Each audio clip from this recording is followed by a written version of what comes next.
62 उषा अनिरुद्ध मिलन। इस अध्याय में अनिरुद्ध तथा उषा के मिलन एवं बाणासुर के साथ अनिरुद्ध के युद्ध का वर्णन हुआ है।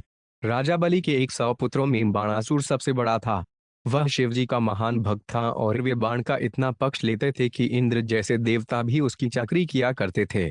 एक बार बाणासुर ने शिवजी के तांडव नृत्य करते समय अपने 1000 भुजाओं से संगीत वाद्य बजाकर उन्हें प्रसन्न कर लिया।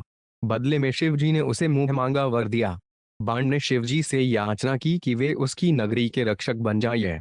एक दिन बाण को युद्ध करने का मन हुआ तो उसने शिवजी से कहा, आपको छोड़कर पूरे संसार में कोई योद्धा इतना बलशाली नहीं है जो मुझसे युद्ध कर सके, इसलिए आप द्वारा प्रदत्त ये 1000 बाहुएं मेरे लिए केवल भार है। इन शब्दों से क्रुद्ध होकर शिवजी बोले, तुम्हारा यह गर्व तब चूर होगा जब तुम मुझ जैसे बल वाले से युद्ध करोगे, तब तुम्हारे रथ की ध्वजा टूटकर भूमि पर गिर जाएगी। एक बार बाणासुर की पुत्री उषा ने स्वप्न में एक प्रेमी को देखा। ऐसा कई रातों तक लगातार चलता रहा, किंतु एक दिन वह प्रेमी सपने में नहीं आया। अतः वह जोर से उस प्रेमी से घबराहट में बोलती हुई जाग पड़ी, किंतु जब उसने अपने पास अपनी दासी को देखा तो वह शबड़ा उठी। उषा की सखी चित्रलेखा ने उससे पूछा कि तुम किसको बुला रही थी, तो उषा ने उसे सारी बातें बता दी। उषा के स्वप्न प्रेमी के विषय में सुनकर चित्रलेखा ने गंधर्वों, अन्य दैवी पुरुषों एवं विभिन्न वृषणिवंशियों के चित्र खींचकर अपनी सखी के कष्ट को कम करना चाहा। उसने उषा से कहा कि वे सपने में देखे गए पुरुष को चुन ले, तो उषा ने अनिरुद्ध के चित्र को और संकेत किया। चित्रलेखा में योग शक्ति थी। वे तुरंत जान गए कि उसकी सखी ने जिस युवक की ओर इंगित किया है वे कृष्ण का पौत्र अनिरुद्ध है। तब उषा अपनी योग शक्ति द्वारा आकाश मार्ग से उड़कर द्वारका गई, अनिरुद्ध को खोज निकाला और उसे बाणासुर की राजधानी शोणितपुर लेकर लौट आई। उसने उसे लाकर उषा को सौंप दिया। इच्छित पुरुष को पाकर उषा अपने उस निजी कक्ष में, जिसमें कोई व्यक्ति नहीं जा सकता था, स्नेहपूर्वक उसकी सेवा करने लगी। कुछ काल बाद अंतःपुर को रक्षिकाओं को उषा के शरीर में संभोग के चिन्ह दिखे तो वे दौड़कर बाणासुर को बताने गईं। वह अत्यधिक विचलित हो उठा और अनेक अंगरक्षकों समेत अपनी पुत्री के कक्ष में भागा हुआ पहुंचा। उसके आश्चर्य का ठिकाना न रहा जब उसने अनिरुद्ध को वहां देखा। जब अंगरक्षकों ने उस पर आक्रमण किया तो उसने अपनी गदा से कियों का काम तमाम कर दिया। फिर तो शक्तिशाली बाणासुर ने उसे अपने नागपाश से बांध लिया। उषा बेचारी शौक से विह्वल हो उठी। श्रीराजोवाच बाणस्तत्त्वय्यां मूषामुपेमयेदूतं तन् युद्धं भूधुरन् हरिषड्भरेव मेहट एतत्सर्व महायोगिन समाख्यातुत्वमयसी। एक राजा परीक्षित ने कहा, यदुओं में श्रेष्ठ अनिरुद्ध ने बाणासुर की पुत्री उषा से विवाह किया। फलस्वरूप हरि तथा शंकर के बीच महान युद्ध हुआ। हे महायोगी, कृपा करके इस घटना के विषय में विस्तार से बतलाइए। श्री शुकवात बाण विसर्ग प्रत्यहस्त ज्येष्ठो बल्लीरासीन महात्मन यह वामना रूपाय हरेंदाई मेदिनी तस्वर सह सुत बाण शिव भक्तिरथ सदा मान्यो वदान्योधिमाश्व सत्य संधो हृद्वत शोणिता के पुरे रमे स राज्यम करोत्पुरा तस्य शंभो प्रसादेन के जूरा इप्ते उम्रा सहस्र बाहुर्वायन तान द्वेडितोषण मूढ़म। 2 शुकदेव गोस्वामी ने कहा, ब्राह्मण महान संत बलि महाराज के 100 पुत्रों में सबसे बड़ा था। जब भगवान हरिवामन देव के रूप में प्रकट हुए थे तो बलि महाराज ने सारी पृथ्वी उन्हें दान में दे दी थी। बलि महाराज के वीर्य से उत्पन्न बाणासुर शिवजी का महान भक्त हो गया। उसका आचरण सदैव सम्मानित था। वह उदार, बुद्धिमान, सत्यवादी तथा अपने व्रत का पक्का था। शोणितपुर नामक सुंदर नगरी उसके अधीनस्थ में थी। क्योंकि बाणासुर को शिवजी का वरदहस्त प्राप्त था, इसलिए देवता तक तुच्छ दासों की तरह उसकी सेवा में लगे रहते थे। एक बार जब शिवजी तांडव नृत्य कर रहे थे तो बाण ने अपने 1000 हाथों से वाद्य यंत्र बजाकर उन्हें विशेष रूप से प्रसन्न कर लिया था। भगवान पर्वभूतेश शरण्यो भक्तवत्सल वरेण छंदयमास तवित्रे पुराधिपम। 3 समस्त जीवों के स्वामी अपने भक्तों के दयामय आश्रय ने बाणासुर को उसका मनचाहा वर देकर खूब प्रसन्न कर दिया। बाण ने उन्हें शिवजी को अपनी नगरी के संरक्षक के रूप में चुना। सैकदागिरिष्मन पार्श्वस्थन वीरे दुर्मदय किरीटेनार्कवर्णेन संस्पृशंस्तत्पदाम्बुजम। 4 बाणासुर अपने बल से उन्मत्त था। एक दिन जब शिवजी उसकी बगल में खड़े थे तो बाणासुर ने अपने सूर्य जैसे चमचमाते मुकुट से उनके चरण कमलों का स्पर्श किया और उनसे इस प्रकार कहा, नमस्ते महादेव लोकान आगुरुमिब्ररम पुन संपूर्ण कामान अकामपुराम राडद्रपम। 5 बाणासुर ने कहा, हे महादेव, मैं समस्त लोकों के आध्यात्मिक गुरुवार तथा नियंता आपको नमस्कार करता हूँ। आप उस स्वर्गिक वृक्ष की तरह हैं, जो अपूर्ण इच्छाओं वाले व्यक्तियों की इच्छाएं पूरी करता है। 2 सहस्त्रत्वया दत्तां परमं भाराय मेन भवत्। त्रिलोक्य प्रत्युद्धारं न लभेत वदते समम। 6। आपके द्वारा प्रदत्त ये 1000 भुजाएं मेरे लिए केवल भारी बोझ बनी हुई हैं। तीनों लोकों में मुझे आपके सिवाय लड़ने के योग्य कोई व्यक्ति नहीं मिल पा रहा। तात्पर्य: आचार्यों के अनुसार बाणासुर के कहने का भाव यह है, अतः जब मैं आपको हरा चुकूंगा तो मेरी दिग्विजय पूरी हो जाएगी और युद्ध करने की मेरी इच्छा तुष्ट हो जाएगी। कंडूत्याने भूतैर्दुर्भियुत्सुर्दिग्भजान है आशाय चूर्णवन्नदीन भीतास्तेड प्रदुद्गवो। 7। हे आदिदेव, दिशाओं पर शासन करने वाले हाथियों से लड़ने के लिए उत्सुक मैं युद्ध के लिए खोजला रही अपनी भुजाओं से पर्वतों को चूर करते हुए आगे बढ़ता गया, किंतु वे बड़े बड़े हाथी भी डर के मारे भाग गए। तछुत्वा भगवान क्रियुद्ध केतुस्ते भजते यदा त्वदर्पत्न भवेयुः संयुगं मत समेन्ते। 8। यह सुनकर शिवजी क्रुद्ध हो उठे और बोले, रे मूर्ख, जब तू मेरे समान व्यक्ति से युद्ध कर चुकेगा तो तेरी ध्वजा टूट जाएगी, उस युद्ध से तेरा दर्प नष्ट हो जाएगा। तात्पर्य: शिवजी चाहते तो तुरंत ही बाणासुर को दंड देते और उसका गर्व चूर कर देते, लेकिन बाणासुर उनका इतना आज्ञाकारी सेवक था कि शिवजी ने ऐसा नहीं किया। इत्युक्तः कुंती ईष्ट स्वगृहं प्राविशन्नुप प्रतीक्षण गिरिशादेशान् स्ववीर्यनशनं क्रुधि। 9। इस प्रकार उपदेश दिए जाने पर अज्ञानी बाणासुर प्रसन्न हुआ। तत्पश्चात हे राजन, गिरीश ने जो भविष्यवाणी की थी उसकी प्रतीक्षा करने, अपने पराक्रम के विनाश की प्रतीक्षा करने वे अपने घर चला गया। तात्पर्य: यहाँ पर बाणासुर को क्रुद्धि तथा क्रिमराति बतलाया गया है, क्योंकि उसने वास्तविक स्थिति का दूसरा ही अर्थ लगाया। यह असुर इतना गर्विला था कि उसे विश्वास हो गया कि उसे कोई भी नहीं हरा सकता। वह यह सुनकर प्रसन्न था कि शिवजी जितना बलशाली कोई व्यक्ति उससे लड़ने आएगा और युद्ध करने की उसकी खुजलाहट को दूर करेगा। यद्यपि शिवजी ने यह बतला दिया था कि वे व्यक्ति बाणासुर को ध्वजा तोड़कर उसके पराक्रम को चूर चूर कर देगा, किंतु वह इतना मूर्ख था कि उसने उस कथन को गंभीरता से नहीं लिया और उत्सुकतापूर्वक युद्ध करने की प्रतीक्षा करने लगा। आज के समय में भी भौतिकतावादी व्यक्ति इंद्रिय तृप्ति की नाना अभूतपूर्व सुविधाओं से प्रसन्न हो जाते हैं। यद्यपि उनको यह स्पष्ट रहता है कि व्यष्टि तथा समष्टि रूप से मृत्यु उनके पास आ रही है, किंतु आधुनिक इंद्रिय लोलुप अपरिहार्य विनाश को भूले हुए हैं। जैसा कि भागवत 2:1-4 में कहा गया है, पश्यन्नापि न पश्यति। यद्यपि उनका विनाश सन्निकट होता है, किंतु यौन सुख तथा पारिवारिक अनुरक्ति के कारण वे मदांध रहते हैं और अंधे की भांति उसे नहीं देखते हैं। इसी तरह बाणासुर अपने भौतिक पराक्रम के कारण मदोन्मत्त था और उसे विश्वास ही नहीं हो रहा था कि उसका पतन होने वाला है। तस्योषा नाम दुहिता स्वप्ने प्राग्ममेन रतिम कयालभत कांतेन प्राग दृष्टश्रुतेत्सा। 10। बाण की पुत्री कुमारी उषा ने स्वर्ण में प्रद्युम्न के पुत्र के साथ संभोग किया, यद्यपि उसने इसके पूर्व कभी भी अपने प्रेमी को देखा या सुना नहीं था। तात्पर्य: अब जो घटनाएं वर्णित होंगी उनसे शिवजी द्वारा भविष्यवाणी किया गया युद्ध होगा। श्रील विश्वनाथ चक्रवर्ती ठाकुर ने कृष्णवेण के निम्नलिखित श्लोक उद्धृत किए हैं, जो उषा के स्वप्न को बतलाने वाले हैं। उषा बाणयुता विप्रपार्वीं शमधुना स क्रीडन्तीमुपलक्ष्योचैस्पुमा चक्रे तदशयाम। हे ब्राह्मण, जब बाण पुत्री उषा ने पार्वती को अपने पति शंभु के साथ क्रीड़ा करते देखा तो उषा को भी वही भाव अनुभव करने की तीव्र इच्छा हुई। ततः सकल चित्रज्ञ गौरी वामा भाव्यनीम अलमत्यर्थतापेन भरता त्वमापि रंस्य से। उस समय हर हृदय की बात जानने वाली देवी गौरी पार्वती ने उस भावुक तरुणी से कहा, तुम इतनी विचलित मत हो, तुम्हें अपने पति के साथ रमण करने का अवसर प्राप्त होगा। इत्युक्ता सर्वदा चक्रे कदेति मत्यात्मन को वा भरता ममेत्यन पुनरप्यः। पार्वती। यह सुनकर उषा ने मन में सोचा, किंतु कब और कौन होगा मेरा पति? इसके उत्तर में पार्वती ने एक बार फिर कहा, वैशाख शुक्ल द्वादश सुनेयोभिभवतः करिष्यति सत्य भर्ता राजा पृथ्वी भविष्यति। हे राजकुमारी, वैशाख मास के शुक्ल पक्ष की द्वादशी को स्वप्न में जो व्यक्ति तुम्हारे पास आएगा वही तुम्हारा पति बनेगा। स तत्र तम पश्यन्ति क्वा से कांतेति बाध्यनी सखीना मध्य उत्तस्थव्यहला विदिता भूषम। 11। स्वप्न में उसे न देखकर उषा अपनी सरित्यों के बीच में यह चिल्लाते हुए अचानक उठ बैठी, कहाँ हो मेरे प्रेमी? वे अत्यंत विचलते एवं हड़बड़ाई हुई थी।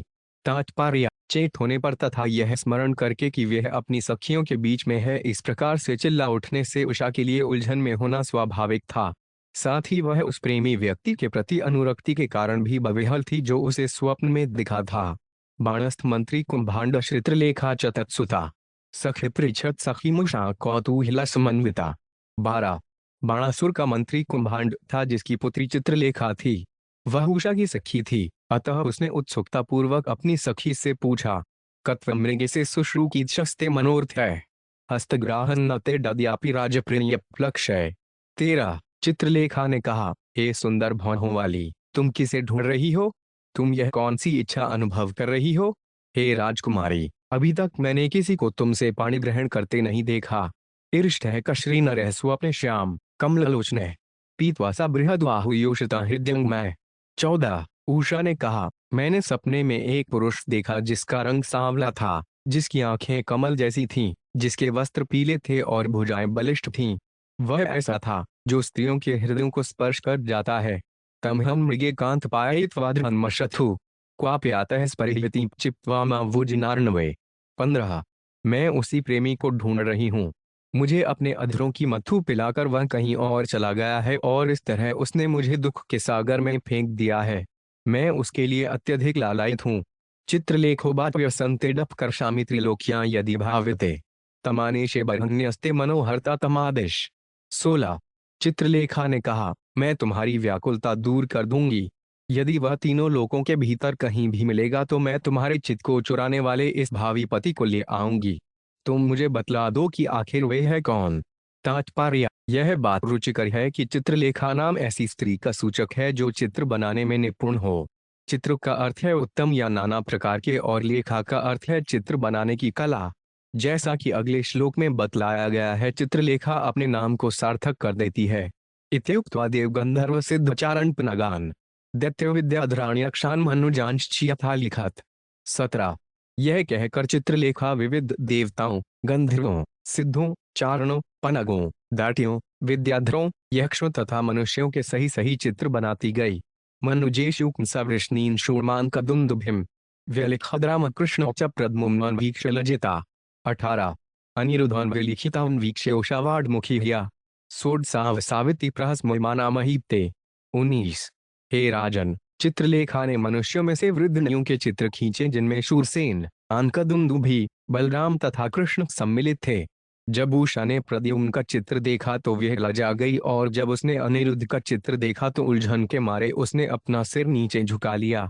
उसने हंसते हुए कहा, यही है वह तात्पर्य श्रील विश्वनाथ चक्रवर्ती और भी अंतर्दृष्टि देते हैं। जब उषा ने प्रद्युम्न का चित्र देखा तो वह लज्जित हो उठी क्योंकि उसने सोचा, यह तो मेरे श्वसुर हैं। तब उसने अपने प्रेमी अनिरुद्ध का चित्र देखा और हर्ष के मारे चीख उठी। चित्रलेखा तमाज्ञाय पौत्र कृष्ण से योगिनी यविहाय सा राज्यम द्वारका कृष्ण पालिताम। 20 योग शक्ति से चित्रलेखा ने उसे कृष्ण के पौत्र अनिरुद्ध रूप में पहचान लिया। है राजन, तब वे आकाश मार्ग से द्वारका नगरी की जो कृष्ण के संरक्षण में थी तत्र सुप्तां सुपर्यज्य प्रादुम्न योगमास्थिता गृहीत्वा शोणितपुरं सख्य प्रियम दर्शयत। 21 वहां पर उसने प्रद्युम्न पुत्र अनिरुद्ध को एक सुंदर बिस्तर पर सोते पाया।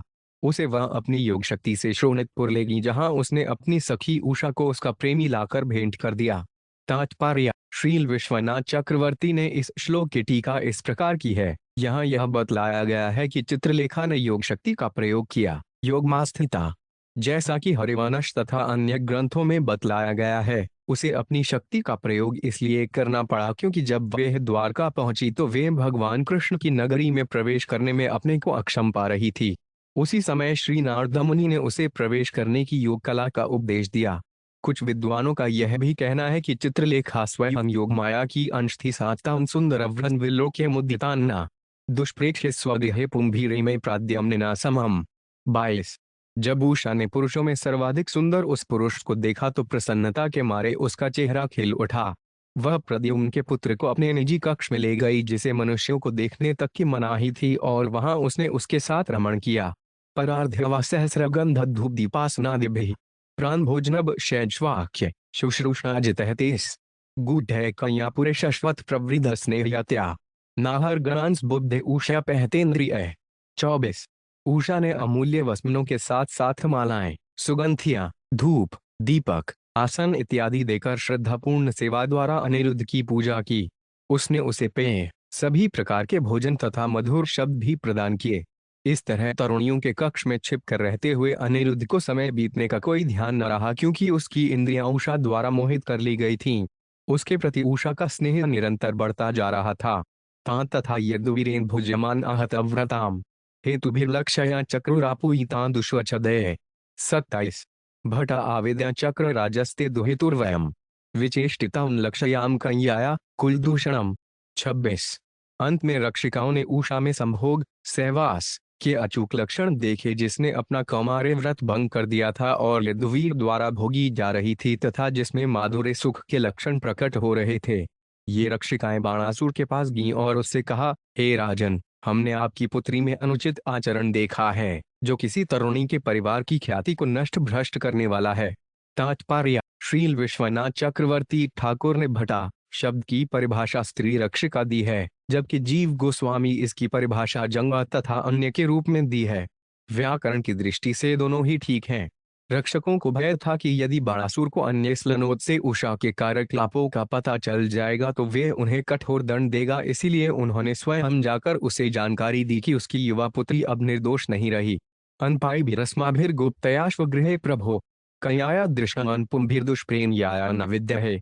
27 हे स्वामी, हम अपने स्थानों से कहीं नहीं हटी और सतर्कता पूर्वक उसकी निगरानी करती रही हैं, अतः यह हमारी समझ में नहीं आता कि यह कुमारी, जिसे कोई पुरुष देख भी नहीं पा सकता, महल के भीतर कैसे दूषित हो गई है। तात्पर्य: आचार्यों का कहना है कि अनपायशी का अर्थ कभी बाहर न जाते हुए अथवा कभी ठगे नहीं गए हो सकता है। यदि हम दुष्प्रेक्षाया के स्थान पर दुष्प्रेक्षाया पाठ माने तो रक्षकगण उषा के विषय में कहते हैं, वे जिसकी दुष्ट सखी दूध बनाकर भेजी गई है। ततः प्रव्यर्थ चित्तो बाणु दुहितु श्रोतवृषण त्वरितः कयकागार प्राप्तो उद्राक्षी देवदृद्वहम। 28 अपनी पुत्री के व्यभिचार को सुनकर अत्यंत क्षुब्ध बाणासुर तुरंत ही कुमारियों के आवासों की ओर लपका। वहां उसने यदुओं में विख्यात अनिरुद्ध को देखा। कामात्मजवंतं भुवनैक्सुजद्वान् श्यामपी शुक्लंबरमं भुजेक्षणं बृहद्हज्वान् कुंडल कुंतलत्विषा स्मितावलोकेन चमण्डितानम्। 29 दिव्यंतमक्षीह प्रियाभिर्निर्णया तदट्सड्डुस्तनकुड्डुमसत्रुजम् बाहनोर्दधानं मधुमल्लिकाश्रिता तस्थाग्र आसीन्म वेक्ष्य विस्मित। 30 बाणासुर ने अपने समक्ष अद्वितीय सौंदर्य से युक्त सावले रंग का पीत वस्त्र पहने कमल जैसे नेत्रों वाले एवं विशाल बाहुओं वाले कामदेव के आत्मज को देखा। उसका मुखमंडल तेजोमय कुंडलों तथा केश से तथा हसीली चितवनों से सुशोभित था। जब वह अपनी अत्यंत मंगलमयी प्रेमिका के सम्मुख बैठा हुआ उसके साथ चौसर खेल रहा था, तो उसकी भुजाओं के बीच में बासंती चमेली की माला लटक रही थी, जिस पर कुमकुम पुता था, जो उसके द्वारा आलिंगन करने पर उसके स्तनों पर से माला में चुपड़ गया था। यह सब देखकर बाणासुर अकित था।